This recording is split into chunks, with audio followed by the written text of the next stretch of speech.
The summer sun beat down mercilessly on the cracked earth, baking the abandoned homestead until the wooden boards warped and split. Inside the single-room shack, Elena Morales pressed her back against the wall, her dark eyes hollow with desperation. The heat was suffocating, but it was nothing compared to the gnawing emptiness in her stomach and the terrible ache of watching her children waste away. 10 days. 10 days since they'd eaten their last meager portion of hardtack and beans. 10 days since she'd scraped the bottom of the flour barrel and found only dust. Her youngest, little Anna, lay curled on the straw mattress, her breathing shallow and labored. At barely 3 years old, she was already too thin, her olive skin stretched tight over her tiny ribs. Miguel, her eldest at 14, sat in the corner whittling a piece of wood with his father's old knife. His hands shook with weakness, but he kept working, trying to stay strong for his mother and sisters. Between them sat Carmen, 11 years old, braiding and unbraiding the frayed end of a rope, her movements automatic and mindless. "Mama?" Anna whispered, her voice barely a breath. "I'm so hungry it burns." Elena crawled across the rough wooden floor and gathered her baby into her arms. Anna felt like nothing more than bird bones wrapped in skin. "I know, mija. I know. Mama's going to find food soon." But even as she spoke the words, Elena felt them crumble to ash in her mouth. She had already tried everything. The general store in town had cut off their credit weeks ago. The neighboring ranches had turned her away, some with sympathy, others with suspicious glares. A Mexican woman alone with 3 children was not someone most folks wanted to help, especially not in these parts where suspicion ran as deep as the drought. Her husband, Roberto, had been gone for nearly 6 months now. He'd left for the silver mines in Colorado, promising to send money as soon as he found steady work. The first letter had come after 2 months, full of hope and promises that better days were coming. The second letter arrived a month later, shorter but still optimistic. Since then, nothing. No letters, no money, no word whether he was alive or dead. Elena had tried to keep the small farm running, but without Roberto's strong back and knowledge of the land, everything had gone wrong. The well had run nearly dry, the vegetable garden had withered in the brutal heat, and the few chickens they'd owned had been sold off one by one, just to buy enough food to keep the children breathing. Now there was nothing left to sell except the clothes on their backs and Roberto's old rifle. But even that would only buy them a few days' worth of food. And then what? She couldn't bear the thought of her children starving while she still had breath in her body. "Miguel," she called softly. Her son looked up, and she saw so much of his father in those dark brown eyes. "Stay with your sisters. I need to go into town once more." Miguel set down his whittling and struggled to his feet. "Mama, let me come with you. I can work. I'm strong enough to—" "No." Elena's voice was firm, despite her weakness. "You need to watch Anna and Carmen. If something happens to me, you take care of them, understand?" Fear flickered across Miguel's young face, but he nodded. "See, Mama." Elena kissed each of her children on the forehead, lingering longest over Anna's fevered brow. Then she stepped out into the blazing afternoon sun, her bare feet already burning on the sun-baked earth. The walk to town would take her over an hour in this heat, but she had no choice. Someone had to help. Someone had to have mercy on 3 innocent children. The town of Esperanza shimmered like a mirage in the distance, its adobe buildings and wooden storefronts wavering in the heat. Elena stumbled more than walked, her legs trembling with exhaustion and hunger. By the time she reached the main street, her thin cotton dress was soaked with sweat, and her vision blurred with each step. She tried the general store first, where Mr. Peterson looked at her with a mixture of pity and irritation. "Elena, I told you before, I can't extend any more credit. You already owe me $12. "Please," she whispered, her voice cracking. "My children haven't eaten in 10 days. Just some milk for the little one, or some bread. I'll work it off." I'll clean your store.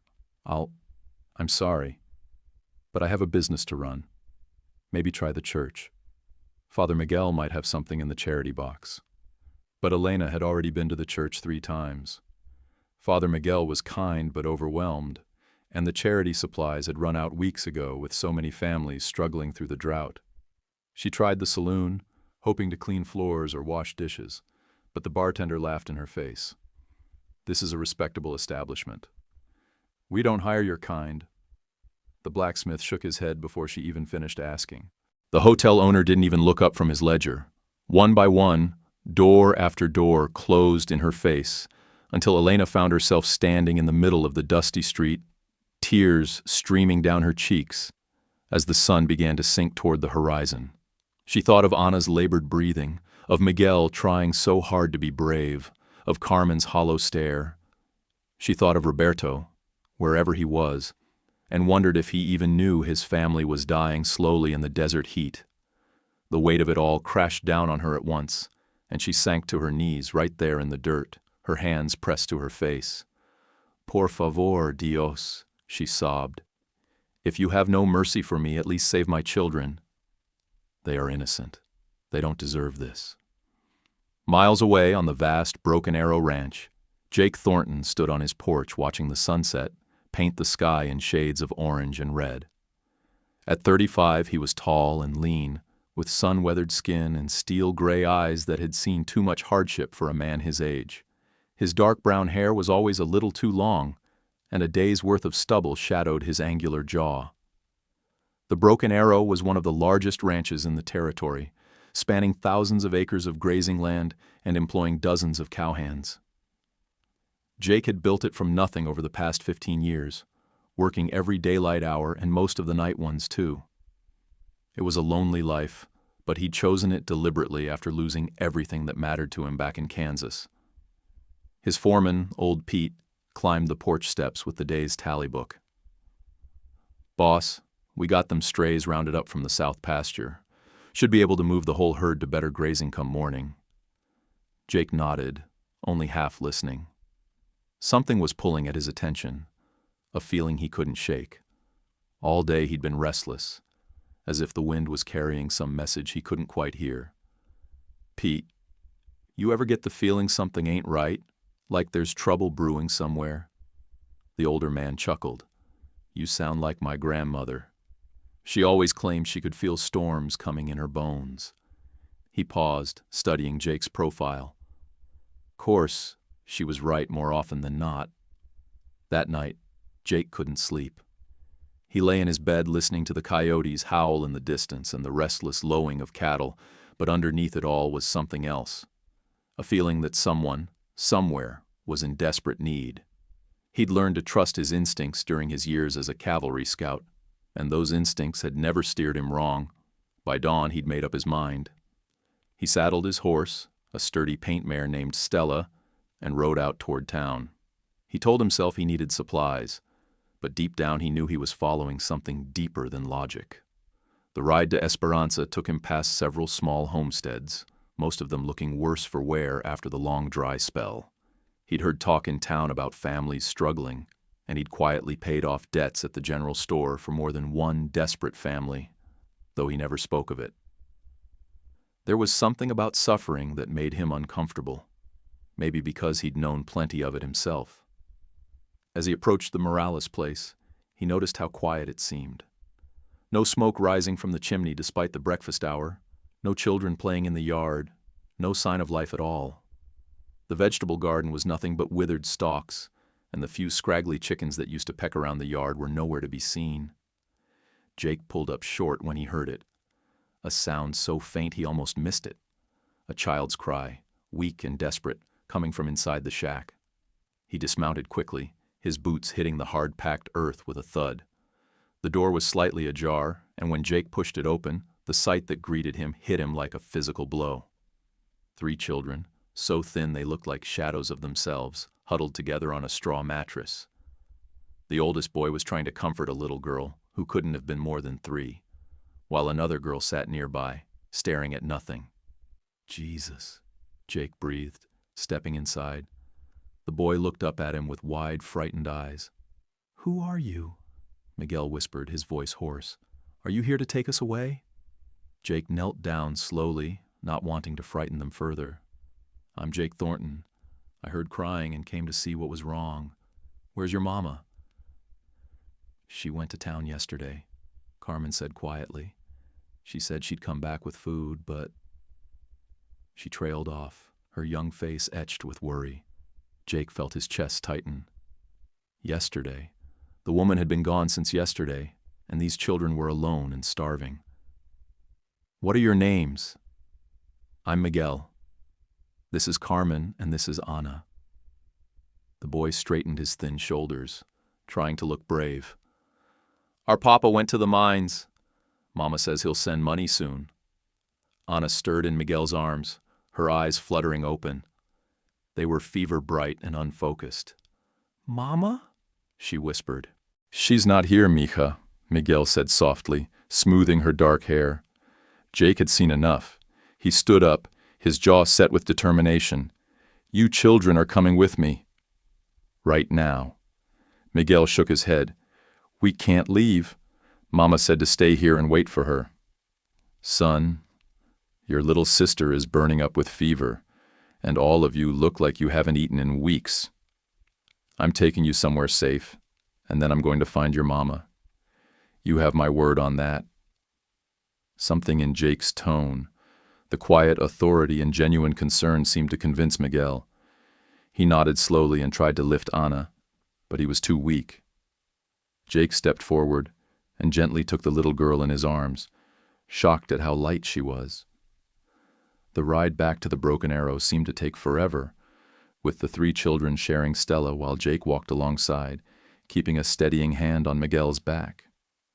Ana drifted in and out of consciousness, her small body burning with fever, and Jake found himself praying for the first time in years. The ranch house was a sprawling adobe structure with thick walls that kept the interior cool even in the worst heat. Jake carried Ana straight to the guest bedroom while shouting for his housekeeper, Maria Santos, an older Mexican woman who had worked for him for 5 years. "Dios mío," Maria gasped when she saw the children. Without another word, she hurried to the kitchen and began heating broth and milk, her movements quick and efficient. Jake laid Ana on the bed and sent one of his cowhands racing to town for the doctor. Then he focused on Miguel and Carmen, getting them settled at the kitchen table with small portions of food. Not too much too fast, as he'd learned during his army days when they'd found starving prisoners. "Eat slowly," he instructed gently. "I know you're hungry, but your stomachs need time to adjust." Carmen began to cry as she took her first sip of warm milk. "It tastes so good," she sobbed. Miguel tried to eat with dignity, but his hands shook so badly he could barely hold the spoon. Jake watched them with a heavy heart, thinking of their mother somewhere in town, probably frantic with worry about her children. "Maria," he called to his housekeeper, "can you stay with them? I need to go find their mother." The older woman nodded, already focused on preparing more food and cool cloths for Anna's fever. "Si, patron, go. I will take care of them." Jake saddled a fresh horse and rode hard for town, his mind racing. A Mexican woman alone, asking for help. He knew exactly what kind of reception she would have gotten. The thought of her wandering the streets, desperate, and probably turned away from every door, made his jaw clench with anger. He found Elena sitting on the church steps as the evening shadows lengthened. She was staring at nothing, her face streaked with dried tears, her whole body radiating defeat. She looked up as his boots crunched on the gravel, and Jake saw the exact moment recognition and fear flickered in her dark eyes. "Senora Morales?" She struggled to her feet, swaying slightly. "Si, do I know you?" "I'm Jake Thornton. I found your children." Elena's face went white. "Are they—" She couldn't finish the question. "They're alive. They're at my ranch, and my housekeeper is feeding them right now. But they're very sick, especially the little one." Elena's knees gave out, and she sank back onto the church steps, covering her face with her hands. "Gracias a Dios. I thought I was afraid. Jake sat down beside her, noting how thin she was, how her clothes hung loose on her small frame. How long has it been since you've eaten?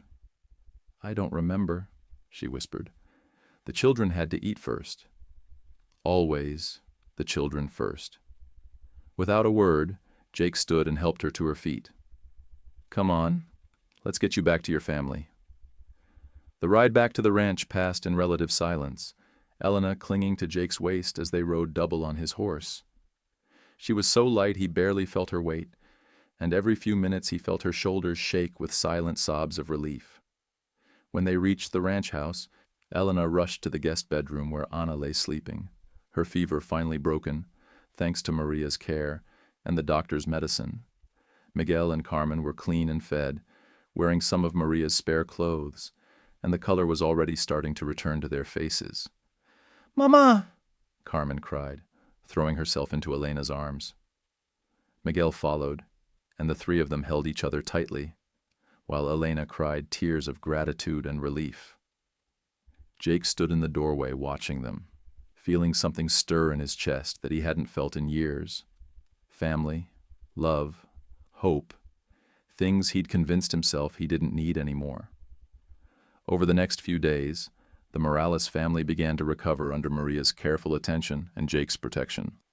Elena was hesitant at first, clearly uncomfortable accepting charity from a stranger, especially an Anglo rancher who had every reason to turn his back on a Mexican family in need. I cannot repay you, she said one evening as they sat on the porch watching the sunset. The children were inside, Anna finally well enough to play quietly with some wooden toys Jake had carved for her. I don't want repayment, Jake said quietly.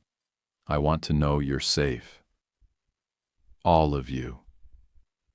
Elena studied his profile in the dying light. Why? Why would you help us? Jake was quiet for a long moment, staring out at the vast expanse of his land. I had a family once, back in Kansas, a wife and a little boy. His voice was steady, but Elena could hear the pain underneath. Cholera took them both in the winter of '65. I came west afterward, told myself I'd never care about anyone again. It was easier that way. But you do care, Elena said softly. About us.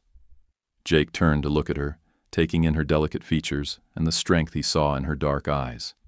Yeah, I do, and that scares the hell out of me. As the weeks passed, Elena and her children settled into life at the Broken Arrow.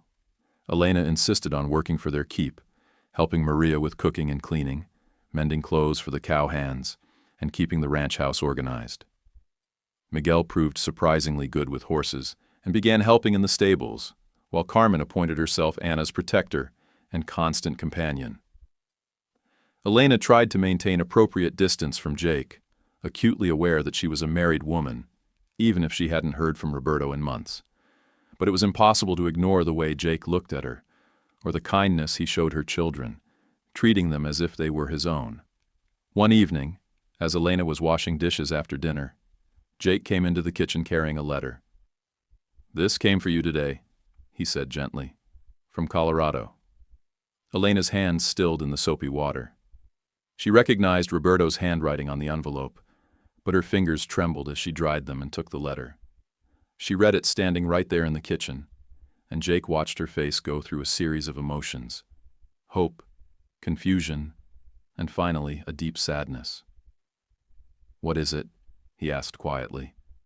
Elena sank into a chair, the letter crumpling in her hands. He's married someone else, a woman he met in the mining camp. He says he's not coming back, that he's starting a new life and we should do the same. The words hung in the air between them like a physical thing. Jake felt a mixture of rage at the man who could abandon his family and something else, something that felt dangerously like relief. I'm sorry, he said, and he meant it. Not sorry that Roberto wasn't coming back, but sorry for Elena's pain, sorry that she'd had to face the truth of her abandonment.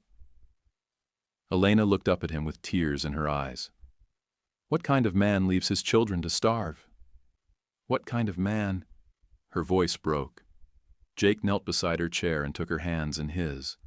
They were small and work-worn, but surprisingly strong. "A fool," he said simply. "A damned fool." That night, Elena lay awake in the guest room, listening to her children breathe peacefully in their beds. For the first time in months, they were safe and fed and cared for. But what about tomorrow? What about next week or next month? She couldn't impose on Jake's kindness forever. But she also couldn't imagine leaving the security of the ranch for the uncertainty of the world beyond. The next morning, Jake found her sitting by the well, staring out at the mountains in the distance. "Penny for your thoughts," he said, settling beside her on the stone bench.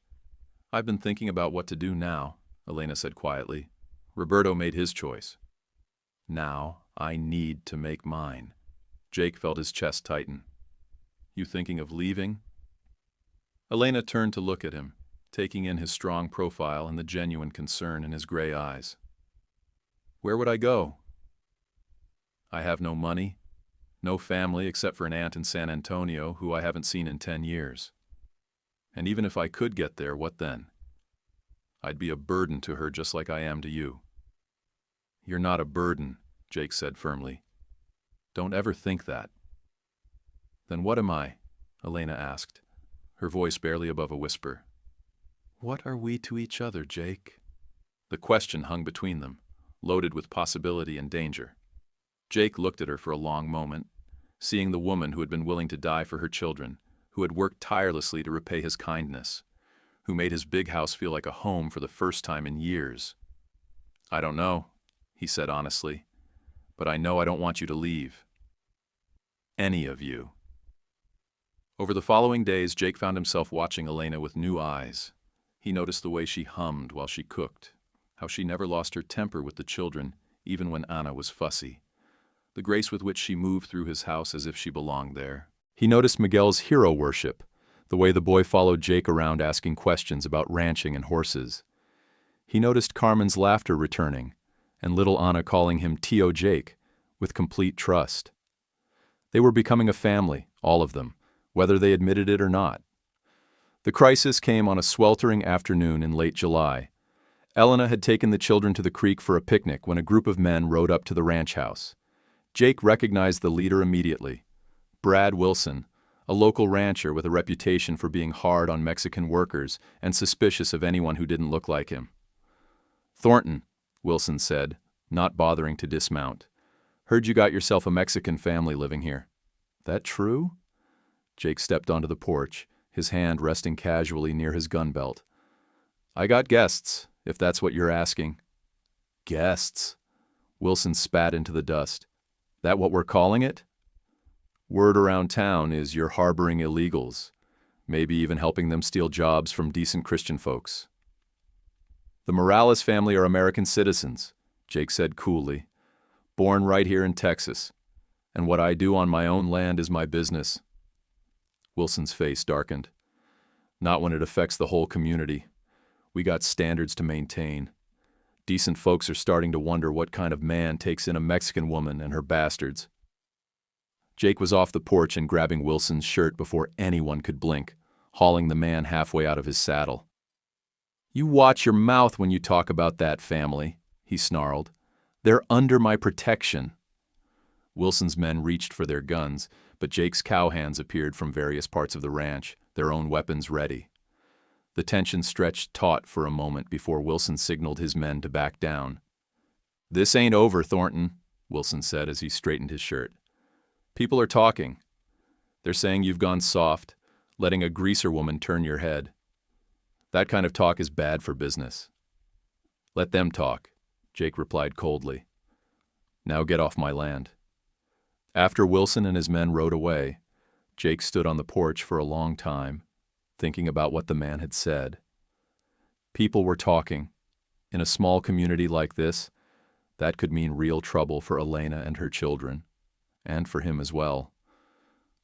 But as he thought about it, Jake realized he didn't care what people said. For the first time in years, he was truly happy.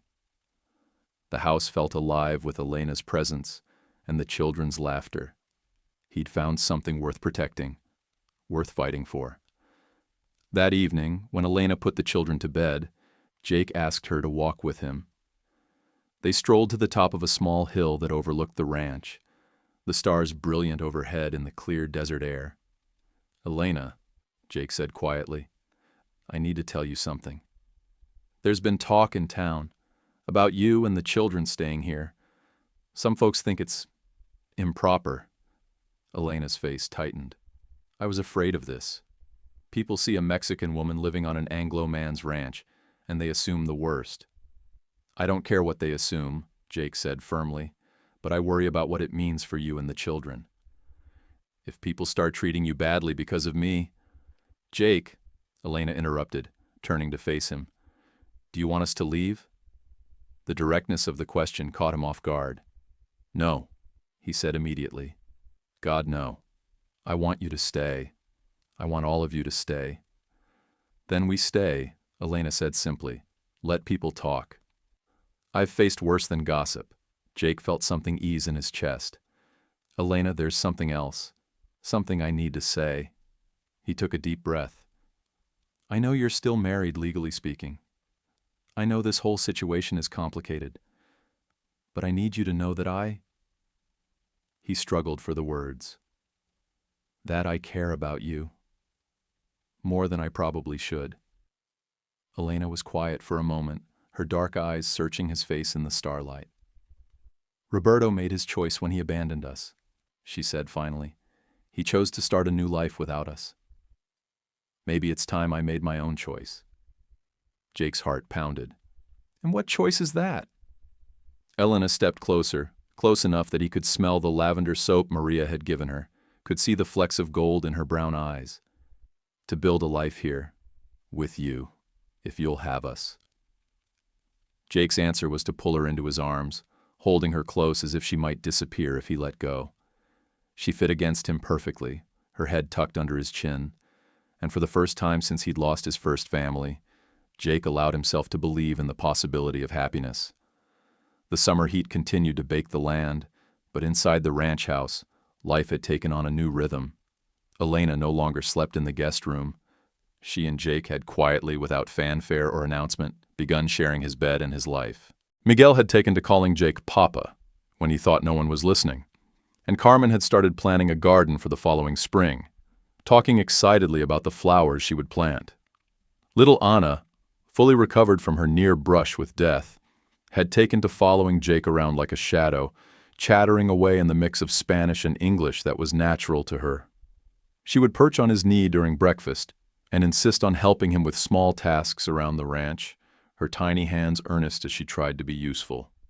One evening, as the family sat on the porch watching the sunset, Elena leaning against Jake's shoulder while the children played in the yard, Jake realized he had everything he'd once thought was lost to him forever.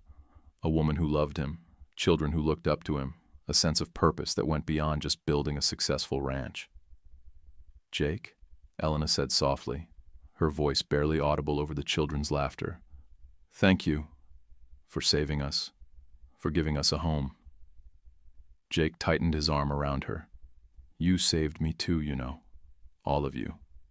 I didn't realize how empty my life was until you filled it." Miguel came running up to the porch, his face flushed with excitement. "Papa Jake! I saw a coyote down by the creek. A big one." Jake smiled at the boy's enthusiasm. "Did you now? Well, we'll have to keep an eye on the chickens then."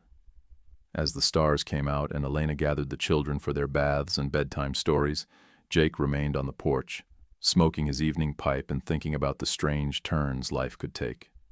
6 months ago, he'd been a lonely man with nothing but his ranch and his memories. Now he had a family again, people who depended on him and loved him, despite his rough edges and difficult past.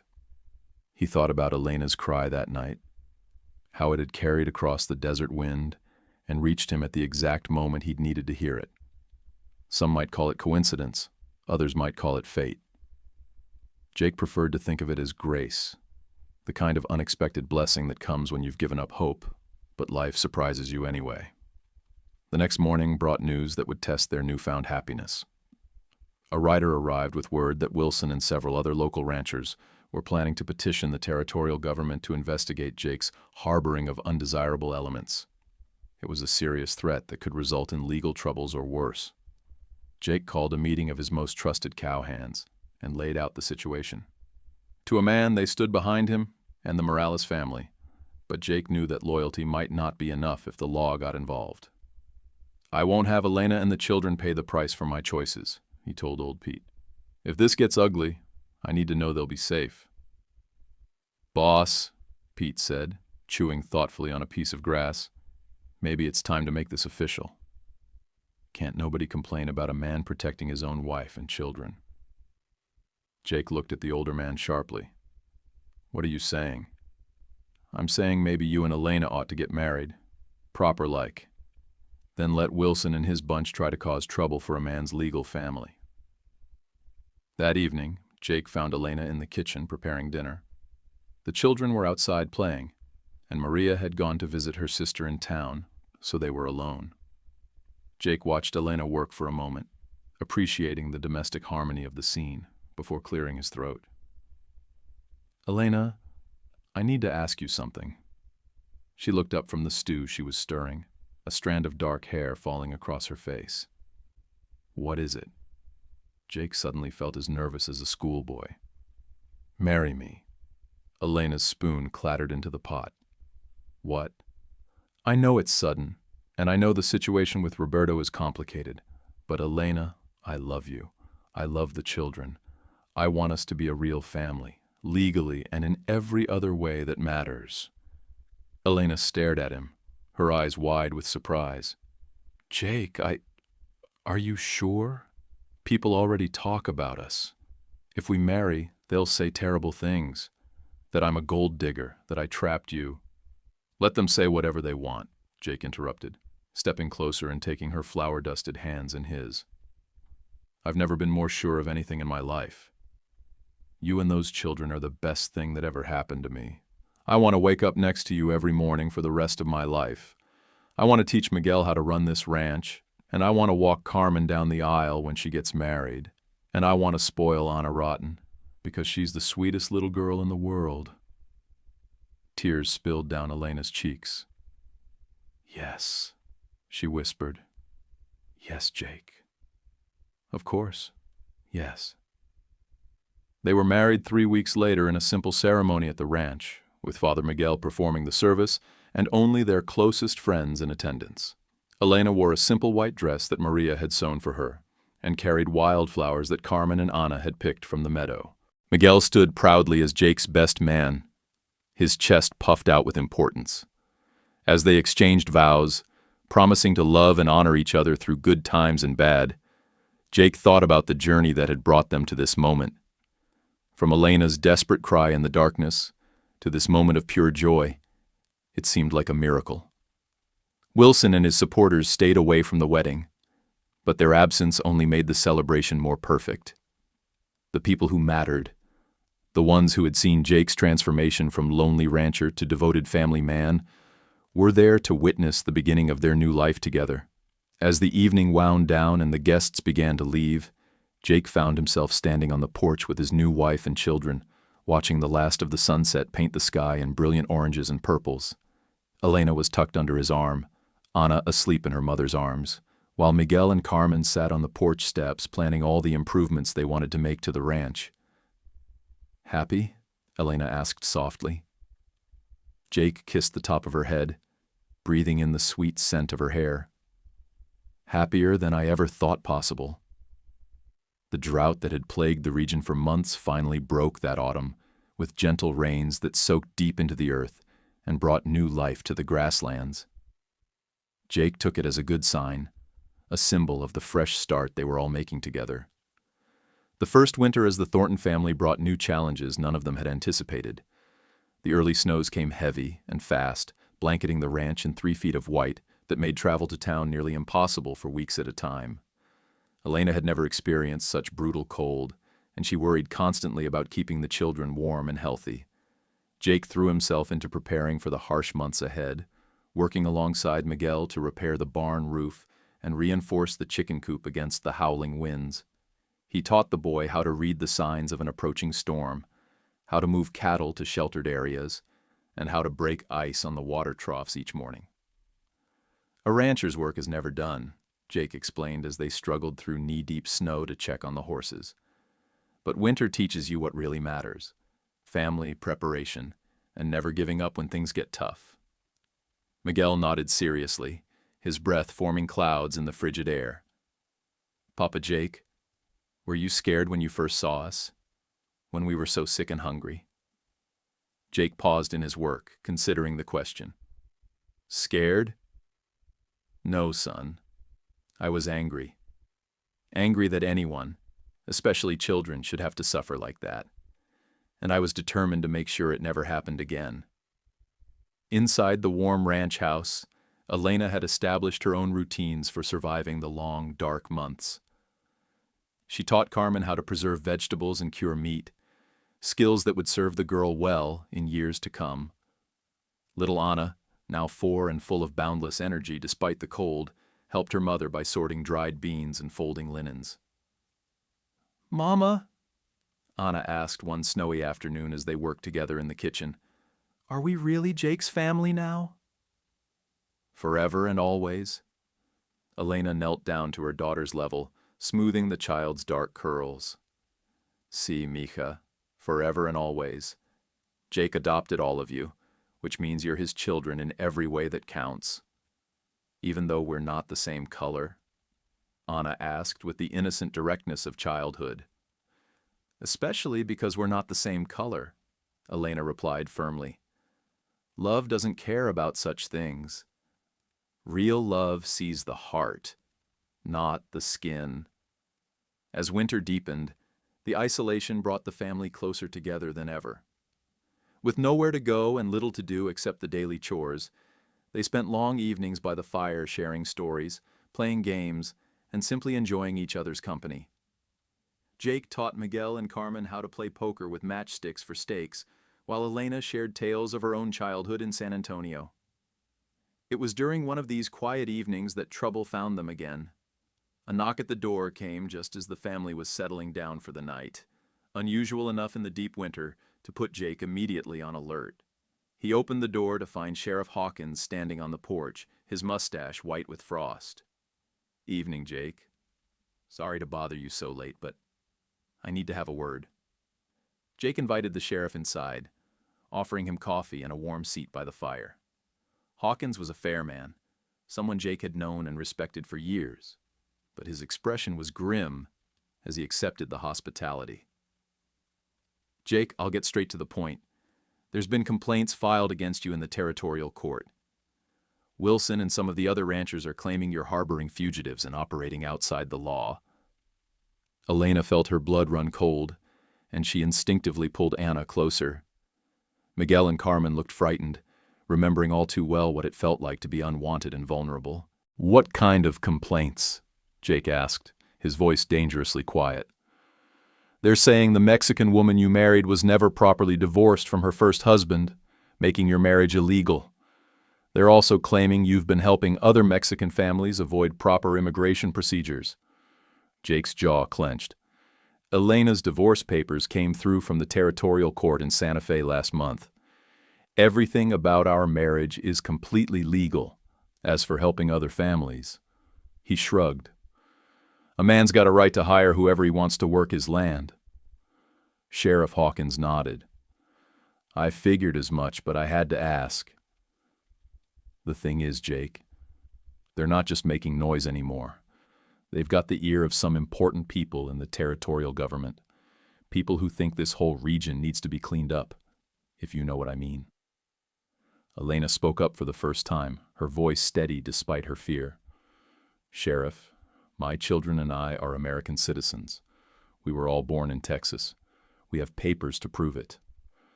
"I don't doubt that, ma'am. But these men aren't interested in papers or truth. They're interested in making an example." Hawkins turned back to Jake. "I'm telling you this as a friend. Watch your back. And maybe consider keeping a low profile for a while." After the sheriff left, Jake paced the living room like a caged animal. Elena sent the children to bed early, sensing the adults needed to talk. "They won't stop," Elena said quietly once they were alone. "Men like Wilson, They see us as a threat to their idea of how things should be. Our happiness makes them angry. Jake pulled her into his arms, feeling her trembling despite her brave words. They can try whatever they want. This is our home, our land, our life. I won't let them drive us out. But what if they try to take the children? What if they claim I'm an unfit mother because of my heritage, or because of how we met? Elena's voice broke with the terrible possibility. That will never happen, Jake said fiercely. I'll die before I let anyone separate this family. The legal troubles dragged on through the winter and into the spring of 1878.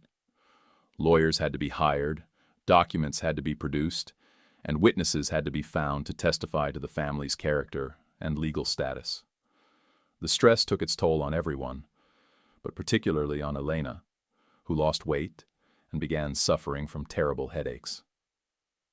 Miguel, now 15 and growing tall and strong, became fiercely protective of his mother and sisters. He started carrying his father's old rifle when he went out to check the cattle, and Jake noticed the boy practicing his aim whenever he thought no one was watching. "Son," Jake said one afternoon as they worked together repairing fence posts, "I appreciate you wanting to protect the family, but I don't want you carrying that burden alone. That's my job now." Miguel straightened up, his young face serious beyond his years. "Papa Jake, I know you'll always protect us. But what happens if something happens to you? Who takes care of Mama and the girls then?" The question hit Jake like a physical blow. The boy was right to be concerned. In this harsh land, with enemies circling like vultures, a family could be left defenseless in the blink of an eye. "You're right to think about such things," Jake said finally. "But Miguel, promise me something. Promise me you won't do anything rash or dangerous without talking to me first. Your mother couldn't bear to lose you, and neither could I." Spring brought not only warmer weather, but also an unexpected ally.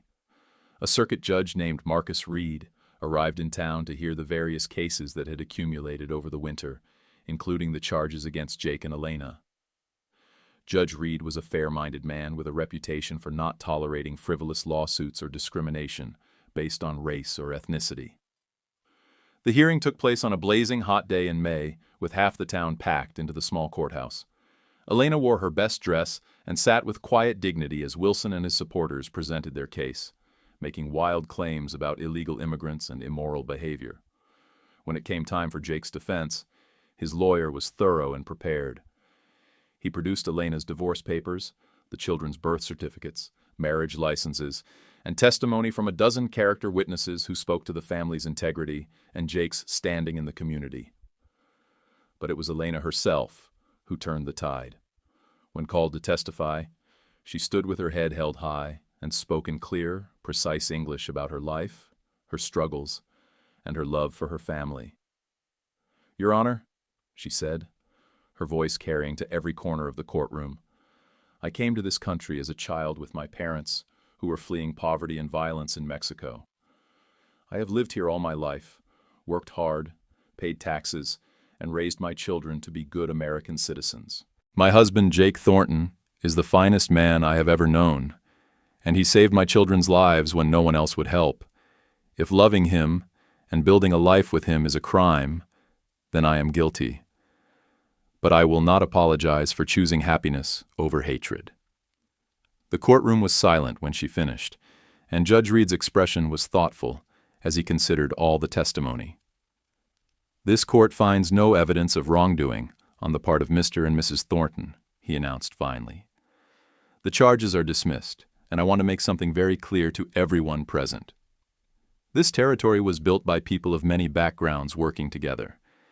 Anyone who tries to use the law to persecute law-abiding citizens based on their race or heritage will find no sympathy from this court." The victory was sweet, but Jake knew it wouldn't end Wilson's harassment. Sure enough, within a month there were new problems. Cattle began disappearing from the outer ranges, and Jake's cowhands reported seeing strange riders watching the ranch from the hills. One morning in early June, Jake rode out to investigate reports of cut fences and found something that made his blood run cold. Carved into a large oak tree near the property line were the words, "Greaser Lover," and below it, "You're next." That evening, Jake called a meeting of all his men. Standing in the barn with lanterns flickering overhead, he laid out the situation with military precision. "We're under siege, boys. Not the kind with bullets and cannons, but siege nonetheless. These men want to drive us out, and they're not going to stop with legal harassment. Everyone needs to stay alert and stick together." Old Pete, now in his 60s but still tough as rawhide, spat into the dirt. "Boss, most of us rode with you through rougher times than this. We ain't running from a bunch of small-minded fools." The other men murmured their agreement, but Jake could see the concern in their faces. They had families too, and everyone knew that range wars could turn deadly quickly. "I appreciate your loyalty," Jake said, "but I want everyone to understand what they're signing up for. This could get ugly before it gets better. Any man who wants to draw his pay and ride out, there's no shame in it. Not a single cowhand took him up on the offer." The first real test came on a scorching July afternoon, when Miguel was out checking the water holes in the south pasture. He was alone, something Jake had specifically told him not to do, but the boy was stubborn and confident in his abilities. Miguel was kneeling by a small stream, letting his horse drink, when he heard riders approaching. He looked up to see 5 men he didn't recognize, their faces hard and unfriendly. The leader, a tall man with a scraggly beard, rode right up to Miguel without dismounting. "You the Mexican boy living up at Thornton's place?" the man asked, his tone making it clear he already knew the answer. Miguel stood slowly, his hand moving instinctively toward the rifle on his saddle. "I'm Miguel Thornton. This is my family's land." The man laughed, a harsh sound in the desert heat. "Your family? Boy, you ain't nothing but a charity case. Thornton took pity on you greasers, but that don't make you family." "You're wrong," Miguel said quietly, but his voice carried the steel he'd learned from Jake. "Jake Thornton is my father in every way that matters, and you're trespassing on our land." The riders exchanged glances, and Miguel could see they hadn't expected resistance from a 15-year-old boy. But he'd grown up fast in the past year, and he'd learned that sometimes you had to stand your ground, even when you were outnumbered. "Here's a message for your father," the leader said, pulling out a piece of paper and dropping it on the ground. "Tell him he's got 1 week to pack up his Mexican family and get out of the territory. Otherwise, accidents might start happening, the kind of accidents that happen to people who don't know their place." After they rode away, Miguel stood shaking with anger and fear. He picked up the paper and read the crudely written threats, feeling sick at the violent language used to describe what would happen to Elena and the girls. When Miguel got home and showed Jake the note, the rancher's face went white with rage. Elena read it over his shoulder and immediately sent Carmen and Anna to their room, not wanting them to see the ugly words. "That's it," Jake said grimly. "This has gone far enough." That night, Jake rode to town and sent telegrams to every lawman and government official he could think of, reporting the threats and asking for protection. But he knew that help, if it came at all, would be too little too late. The next morning, he found Elena in the kitchen, making breakfast with shaking hands. She looked up when he entered, and he saw the fear she'd been trying to hide from the children. "Jake, maybe we should consider leaving, just for a while, until things calm down. My husband, Jake Thornton, is the finest man I have ever known, and he saved my children's lives when no one else would help. If loving him and building a life with him is a crime, then I am guilty. But I will not apologize for choosing happiness over hatred." The courtroom was silent when she finished, and Judge Reed's expression was thoughtful as he considered all the testimony. "This court finds no evidence of wrongdoing on the part of Mr. and Mrs. Thornton," he announced finally. "The charges are dismissed, and I want to make something very clear to everyone present. This territory was built by people of many backgrounds working together. Anyone who tries to use the law to persecute law-abiding citizens based on their race or heritage will find no sympathy from this court." The victory was sweet, but Jake knew it wouldn't end Wilson's harassment. Sure enough, Within a month, there were new problems. Cattle began disappearing from the outer ranges, and Jake's cowhands reported seeing strange riders watching the ranch from the hills. One morning in early June, Jake rode out to investigate reports of cut fences and found something that made his blood run cold.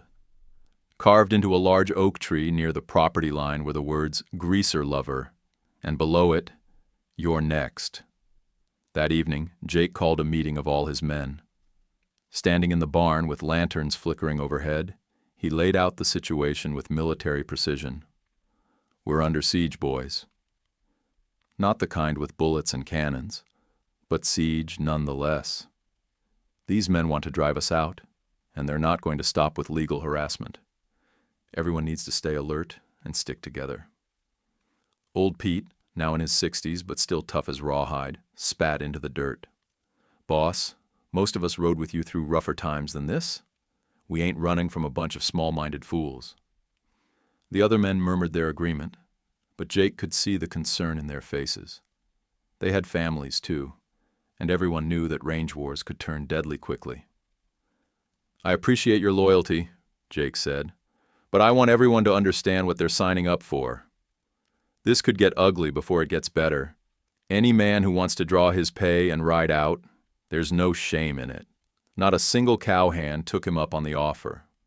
The first real test came on a scorching July afternoon when Miguel was out checking the water holes in the south pasture.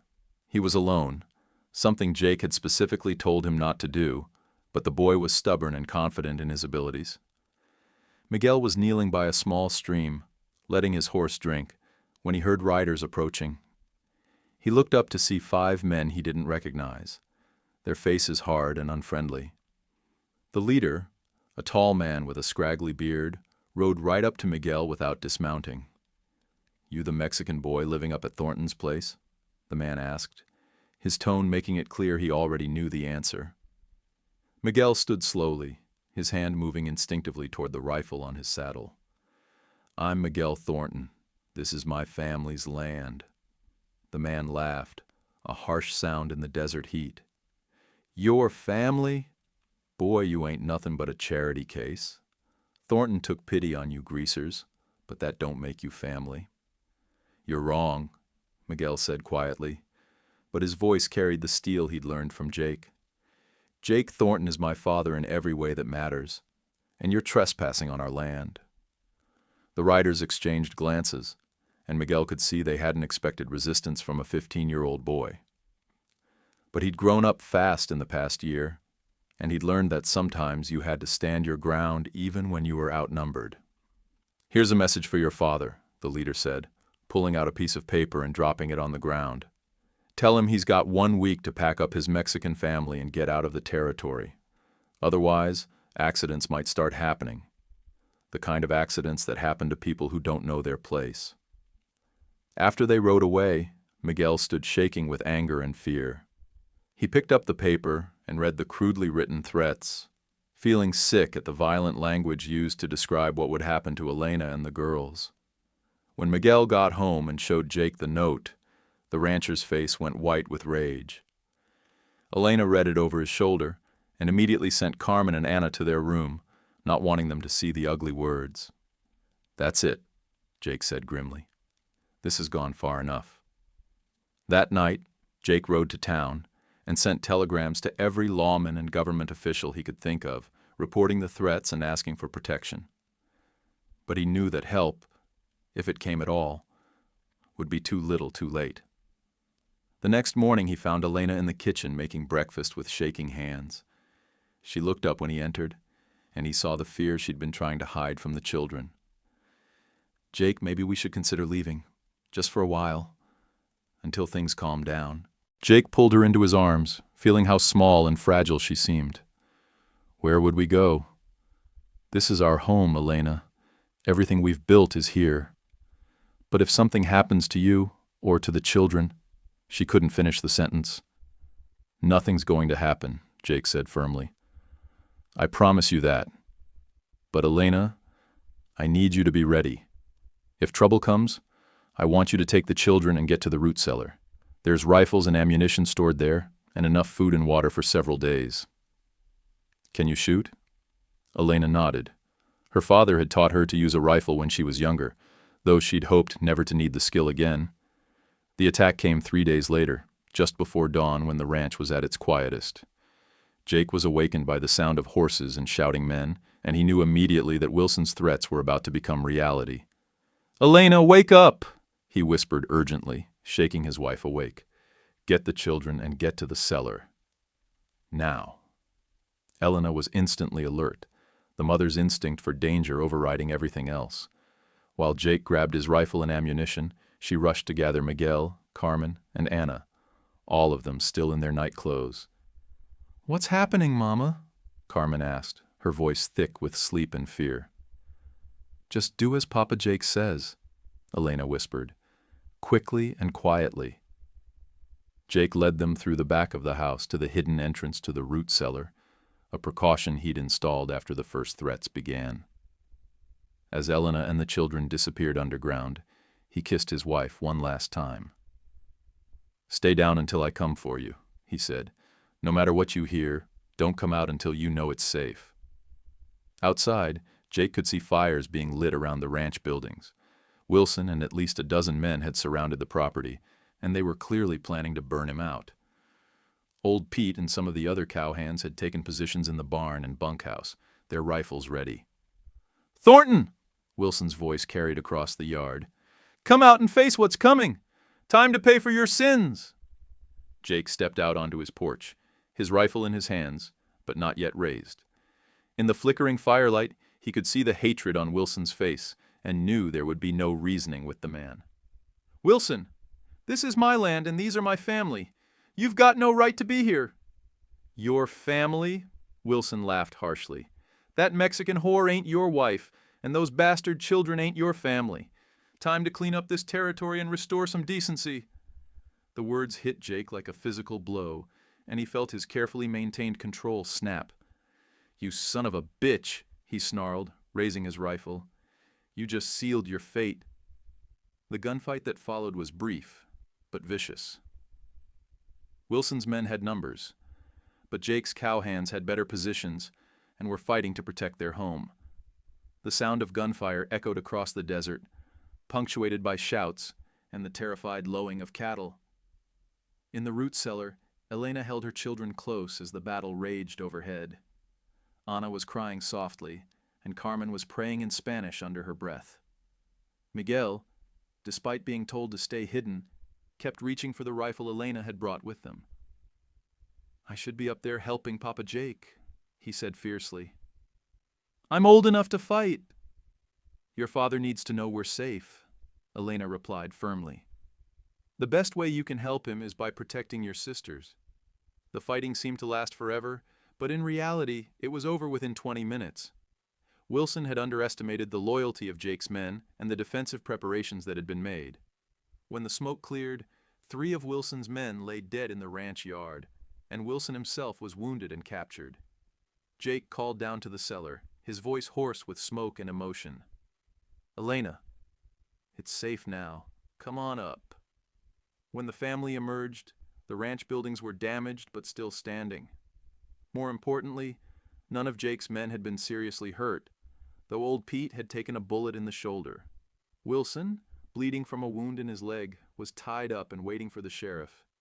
When he saw Elena and the children, his face twisted with undiminished hatred. "This ain't over, Thornton," he spat. "There's more like me out there.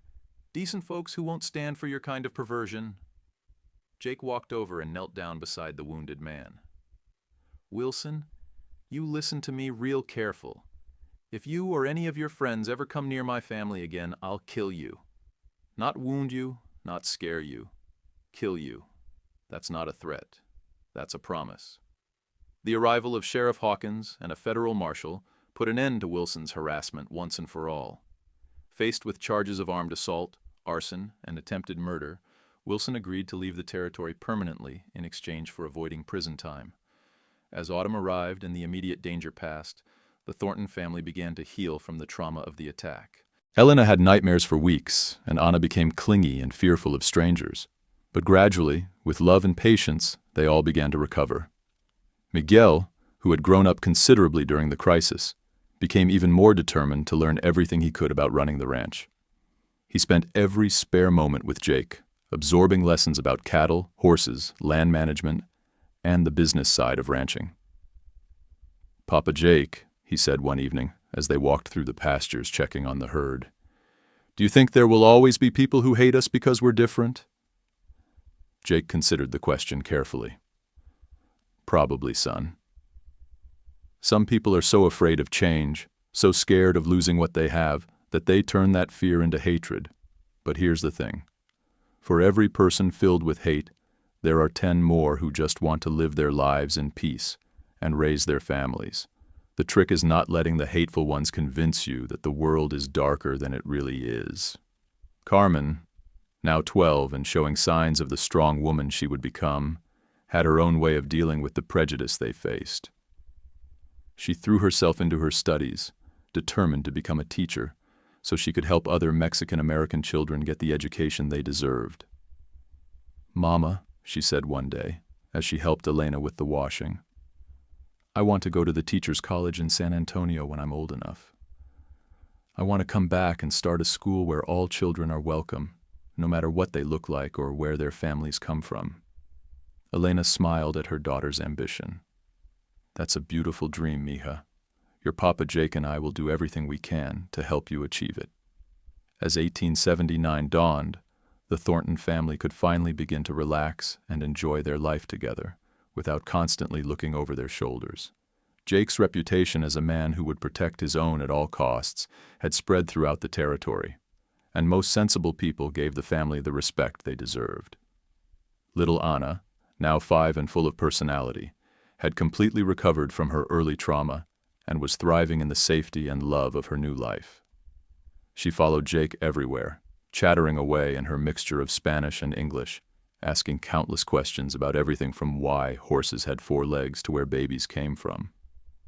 One spring morning, as Jake was teaching Anna how to feed the chickens, she looked up at him with her big dark eyes and asked, "Papa Jake, do you remember what I looked like when I was dying?"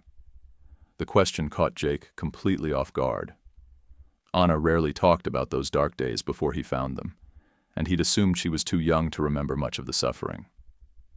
"Why do you ask, little one?" Anna shrugged, scattering corn for the chickens with the serious concentration only a 5-year-old could muster. "Sometimes I dream about being hungry and cold and scared. But then I wake up and remember that you saved us. Mama says you're our guardian angel." Jake knelt down beside her, his throat tight with emotion. "Your mama saved you, Anna. She never gave up, never stopped fighting for you and Miguel and Carmen.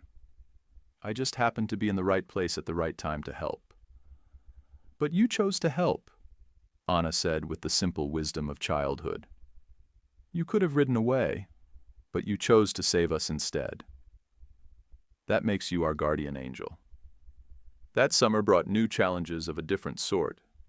Elena discovered she was pregnant with Jake's child, news that filled the family with joy, but also some anxiety. At 31, Elena was not young for childbearing, and the harsh life on the frontier made pregnancy dangerous, even for younger women. Jake hired the best doctor in the territory and made sure Elena had every comfort possible during her pregnancy. Miguel, Carmen, and Anna were excited about having a new baby, brother or sister, and they spent hours discussing names and making plans for helping with the baby. "I want to teach the baby how to ride horses," Miguel announced one evening at dinner. "Every Thornton should know how to ride." "And I'll teach the baby how to read," Carmen added. "Education is the most important thing." Anna, not to be outdone, declared, "I'll teach the baby how to feed the chickens and collect eggs. That's very important, too." Elena and Jake exchanged amused glances over their children's heads, both of them marveling at how natural it felt to be planning for their growing family. The baby was born on a cold February night in 1880, with Anna helping the midwife and Jake pacing the kitchen like a caged animal. When the cry of a healthy infant finally echoed through the house, Jake felt his knees go weak with relief. "It's a boy," the midwife announced, "and he's perfect." They named him Roberto James Thornton, honoring Elena's past while embracing their future together. Little Roberto was a beautiful baby, with his mother's dark hair and his father's gray eyes, and he was immediately adored by his older siblings. As Jake held his son for the first time, feeling the tiny weight in his arms and looking at the perfect miniature features, he thought about the long journey that had brought him to this moment. From lonely bachelor to devoted father of 4 children, from suspicious outsider to respected member of the community, from a man running from his past to someone embracing his future. "He looks like you," Elena said softly, her face glowing with exhaustion and joy as she watched her husband with their son. "He looks like hope," Jake replied, his voice thick with emotion. "Like a new beginning for all of us." Years would pass, and the Thornton family would face their share of troubles and triumphs. Miguel would grow up to become Jake's full partner in running the ranch, eventually bringing home a bride of his own and expanding the family legacy. Carmen would indeed become a teacher, fierce and independent like her mother, dedicated to helping other Mexican-American children get the education they deserved. Ana would grow into a beautiful young woman with her mother's grace and her stepfather's determination, marrying a kind young doctor and raising children who would never know hunger or fear. Little Roberto would grow up bilingual and bicultural, equally comfortable with the Mexican traditions his mother cherished and the American dreams his father embodied. He would become a lawyer, using his position to help other immigrant families navigate the legal system and find their place in the growing territory. But through it all, Jake and Elena would remember that summer night when desperation and compassion collided on the desert wind, bringing together 2 broken families and making them whole. They would remember that sometimes salvation comes not in the form you expect, but in exactly the form you need. And on quiet evenings when the work was done and the children were grown and gone, they would sit on their porch and watch the sunset, grateful for the cry that carried across the darkness and the man who was listening when it mattered most. They would remember that love, real love, can overcome any obstacle and heal any wound, and that families are not just made by blood, but by choice, commitment, and the daily decision to care for one another, no matter what the world might say. In the end, their love story became legend in that part of the territory, told and retold around campfires and dinner tables as an example of what was possible when good people chose love over fear, compassion over prejudice, and hope over despair.